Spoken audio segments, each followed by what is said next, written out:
राधे राधे भक्तों। भगवान के डाकू, आज मैं आपको ये कथा सुनाने जा रही हूँ। श्री द्वारकापुरी के समीप ही डाकोर नाम का एक गांव है। वहाँ श्री रामदास जी नाम के भक्त रहते थे। वे प्रति एकादशी को द्वारका जाकर श्री रणछोड़ जी के मंदिर में जागरण कीर्तन करते थे। जब इनका शरीर वृद्ध हो गया तब भगवान ने आज्ञा दी कि अब एकादशी की रात का जागरण घर पर ही कर लिया करो, पर इन्होंने ठाकुर जी की यह बात नहीं मानी।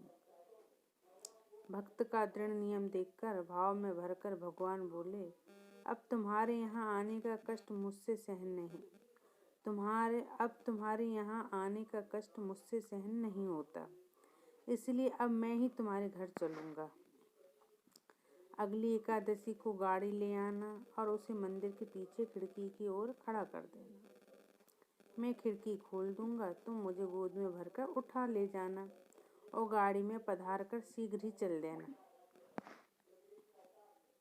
राम भक्तदास जी ने वैसा ही किया। जागरण करने के लिए गाड़ी पर चढ़कर आए। सभी लोगों ने समझा कि भक्त जी अब वृद्ध हो गए हैं, अतः गाड़ी पर चढ़कर आए हैं। एकादशी की रात को जागरण हुआ। द्वादशी की आधी रात को वो खिड़की के मार्ग से मंदिर गए। श्री ठाकुर जी श्री विग्रह पर से सभी आभूषण उतार कर वहीं मंदिर में रख दिए। इनको तो भगवान से सच्चा प्रेम था, आभूषणों से क्या प्रयोजन। श्री रणछोड़ जी को गाड़ी में पधार कर चल दिए। प्रातःकाल जब पुजारियों ने देखा तो मंदिर सूना उजड़ा पड़ा है। लोग समझ गए कि श्री रामदास जी गाड़ी लाए थे, वही ले गए। पुजारियों ने पीछा किया। उन्हें आते देखकर श्री रामदास जी ने कहा कि आप अब कौन उपाय करना चाहिए। भगवान ने कहा, मुझे बावलिया में पधार दो। भक्त ने ऐसा ही किया और सुखपुरा गाड़ी हाँक दी। पुजारियों ने रामदास जी को पकड़कर खूब मार लगाई। इनके शरीर में बहुत से घाव हो गए। भक्ति जी को मार पीट कर पुजारी लोगों ने गाड़ी में तथा गाड़ी के चारों ओर भगवान को ढूंढने लगे, पर वे कहीं नहीं मिले। तब सब पछता कर बोले, इस भक्त को हमने बेकार ही मारा। इसी बीच उनमें से एक बोल उठा, मैंने इन रामदास को इस ओर आते देखा। इस ओर यहाँ गए थे, वहाँ देखें, चलो वहाँ देखें। सभी लोगों ने जाकर बावली में देखा तो भगवान मिल गए। बावली का जल खून से लाल हो गया था।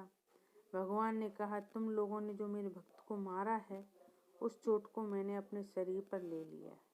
इसी से मेरे शरीर से खून बह रहा है।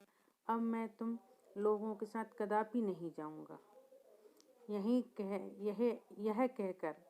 यह कहकर श्री ठाकुर जी ने उन्हें दूसरी मूर्ति एक स्थान में थी सो बता दी और कहा कि उसे ले जाकर मंदिर में पधारा। अपनी जीविका के लिए इस मूर्ति के बराबर सोना ले लो और वापस जाओ। पुजारी लोग बस राजी हो गए, बोले, तौल दीजिए। रामदास जी के घर पर आकर भगवान ने कहा, रामदास, तराजू बांध कर तौल दो। रामदास जी की पत्नी के कान में एक सोने की बाली थी, उसी में उन्होंने भगवान को तौल दिया और पुजारी को दे दिया। पुजारी अत्यंत लज्जित होकर अपने घर को चल दिए। श्री रणछोड़दास जी रामदास जी के घर में ही विराजे। इस प्रसंग में भक्ति का प्रकट प्रताप कहा गया है। भक्त के शरीर पर पड़ी चोट प्रभु ने अपने ऊपर ले लिया। तब उनका आयुध छत नाम हुआ। भगवान ने भक्त से अपनी एक रूपता दिखाने के लिए चोट सही, अन्यथा उन्हें कौन मार सकता है। भगवान को ही डाकू की तरह लूट लाने से उस गांव का नाम डाकोर हुआ। भक्त रामदास के वंशज स्वयं को भगवान के डाकू कहलाने में अपना गौरव मानते हैं। आज भी रणछोड़ भगवान को पट्टी बांधी जाती। धन्य भक्त श्री रामदास जी। राधे राधे।